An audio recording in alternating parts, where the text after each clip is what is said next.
Know Your Church, celebrating faith, heritage, and community spirit.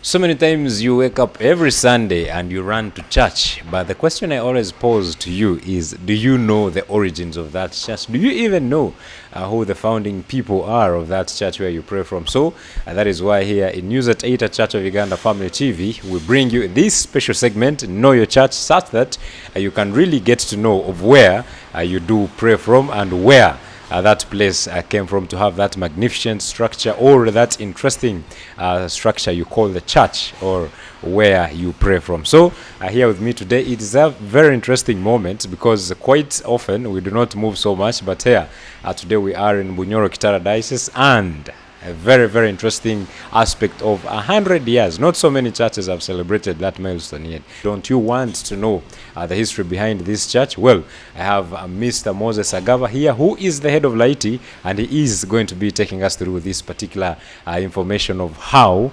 this St. John's Church of Uganda, Katasiha, came to existence. Who started this church? Well, Mr. Moses, can you tell us now about St. John's Church of Uganda, Katasiha? And by the way, I got to know you have been a head of Laity for more than 11 years? Yes, please. So can you give us a brief history behind the church itself? Who started it back in 1924, I guess? The church was started in 1924, and according to the elderly people in the area, we were told that it started in a grass-thatched house, and at that time there was a king of Bunyoro Kitara called King Satitowinyi, and the parish was near. He was staying in a village called Chesiga, next to the Katasiha, where that church is situated right now. And he also used to come and pray from there with his children. And it started with very few people, and as time went on, people started increasing, the number started increasing, and up right now the number has really increased. And it started in a small thatched building. That time people were very scattered, and the number of people, they were just scattered. They could just come and pray for a few hours and they leave and they go back home. Can we talk about the structures? It started from the grass thatched now, and how did they evolve to what it is now?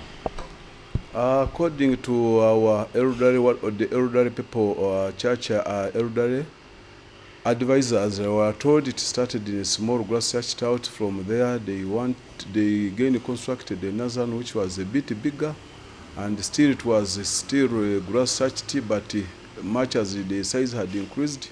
That was the second one in the early 30s. Then around the 40s, they started again another one, because the other one had been blown off by wind, and again it was still a grass thatched house. Not until the third one, when it was constructed with the mabati, and that was the fourth church. The fifth church again was constructed using the burnt bricks. Again it was small, not until 2014 we started a bigger one, the current church, which is hosting about 800 people, and it was completed and constructed around 2020 by our loved bishop, Bishop Samuel Kahuma. And talking about the constructions and all that, how was the relationship between the church and maybe the kingdom or the leadership of the area by that time? We were told even that land where it is situated, it was located by the king of Bunyoro Kitara, King Satitowinyi, and that land was approximately 4 hectares of land. That's why it is even currently situated. And even that document was traced, and we have it even in our records, today's records, that land being given, allocated by the kingdom of Bunyoro Kitara. That was in 1936, when the land was officially allocated by the king. By that time, there were so many religious wars. What are some of the challenges this church could have encountered?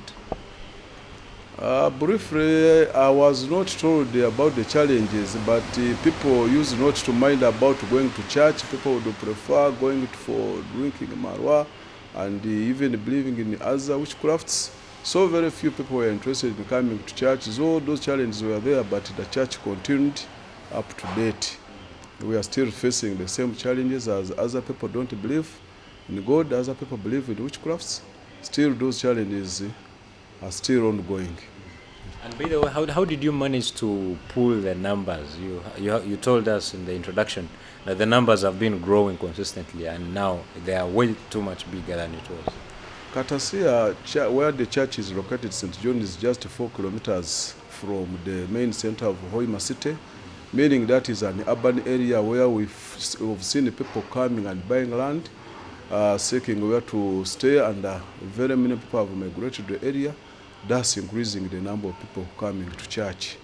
We have so many tribes, not only the Bunyoro, but we have so many tribes of Uganda, bought land and small plots and constructed and end up coming to church for church services. Very, very interesting. That is it from our head of Laity. And of course, there is too much to unwrap from St. John's Katasiha Church of Uganda here in Bunyoro Kitara Diocese. And of course, you do not want to go away. You want to stay tuned to Church of Uganda Family TV for the next episode of this particular church.